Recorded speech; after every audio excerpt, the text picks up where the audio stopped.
Mr. Jordan. The gentleman from Ohio is recognized. Thank you, Madam Speaker. Democrats prevent Republicans from serving on the Select Committee. Democrats kick Republicans off standing committees. Democrats try to make D.C. a state. Democrats try to end the filibuster. They try to pack the court. They do secret impeachment hearings in the bunker in the basement of the Capitol. And they just said a naval veteran is afraid of the truth. And now today, they are destroying executive privilege. The United States Supreme Court held those who assist the president must be free to explore alternatives in the process of shaping policies and making decisions, and to do so in a way that many would be unwilling to do except privately. The court further stated presidential administrations of both parties have asserted that presidents' close advisors are an extension of the president. Who are these close advisors? Who are these individuals who are an extension of the President of the United States? Well, there's actually a bunch. But certainly the three most important are the National Security Advisor, the White House Counsel, and the Chief of Staff to the President. And I would argue the Chief of Staff is the closest of the close. He's the one who spends more time with the Commander-in-Chief than anyone else. Now, why do we have this privilege? Why do we have it?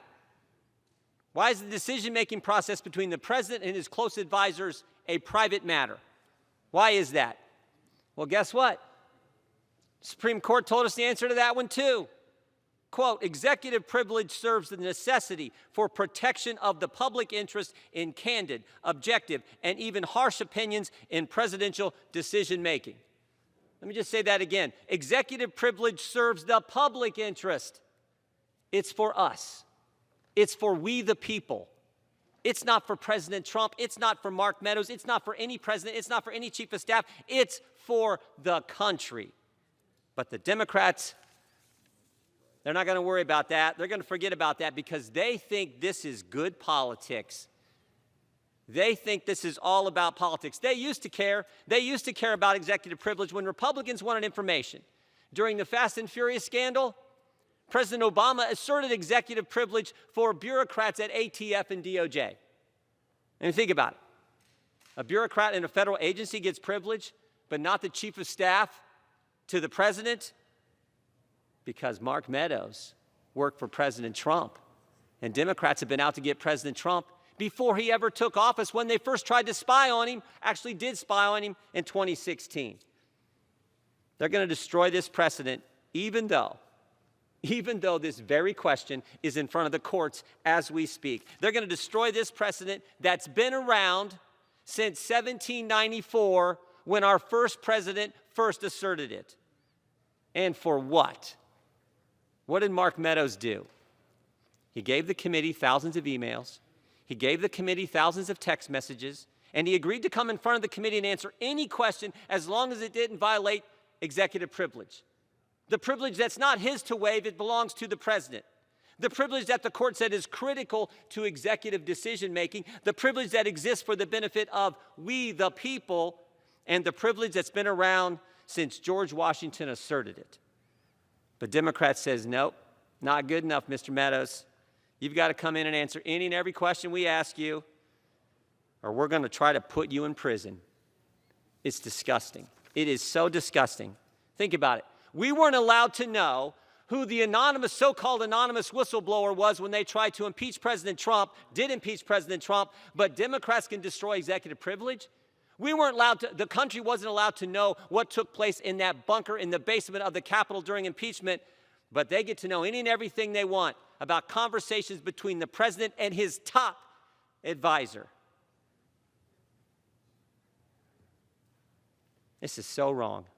Democrats on the Select Committee, they also can't make up their minds. With Steve Bannon, they said, you have to appear in person to assert any privilege. And because he didn't come, they held him in contempt. With Jeff Clark, they said, come in person, assert privilege, which he did. And they said, nope, that's not good enough, and they held him in contempt.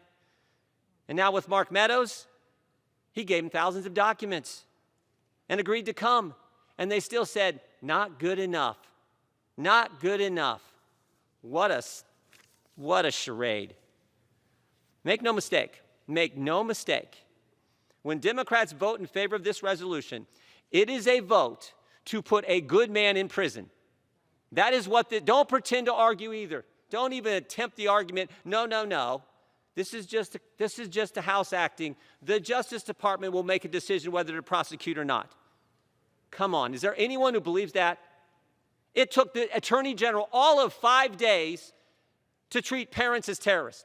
All of 5 days. If a left-wing political group can write the White House asking the Department of Justice to use the Patriot Act against moms and dads, and 5 days later the Attorney General of the United States does just that, then what do you think he's going to do when 225 Democrats in the House of Representatives ask him to put President Trump's chief of staff in prison?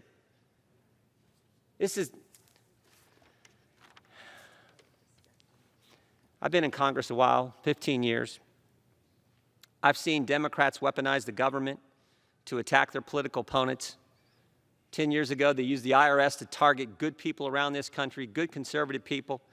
5 years ago, they used the FBI to spy on, abused the FISA process, used the FBI to spy on President Trump's campaign. 2 months ago, it was the Department of Justice using the Counterterrorism Division at the FBI to put a threat tag, a label, a designation on parents who had the gall to go speak up at a school board meetings and defend their kids, speak out against some crazy curriculum. And now they're destroying executive privilege.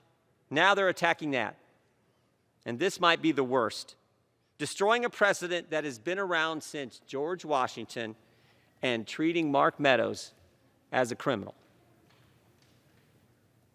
Mark Meadows is our former colleague.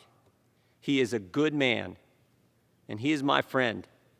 And this is as wrong as it gets. And I think deep down, everyone knows it. I think they know it as well.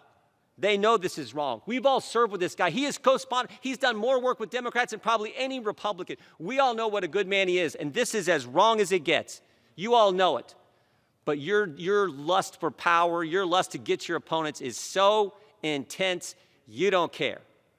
I hope you reconsider. I hope we don't take this action. Madam Speaker, I yield back. The gentleman from Indiana reserves the balance of his time.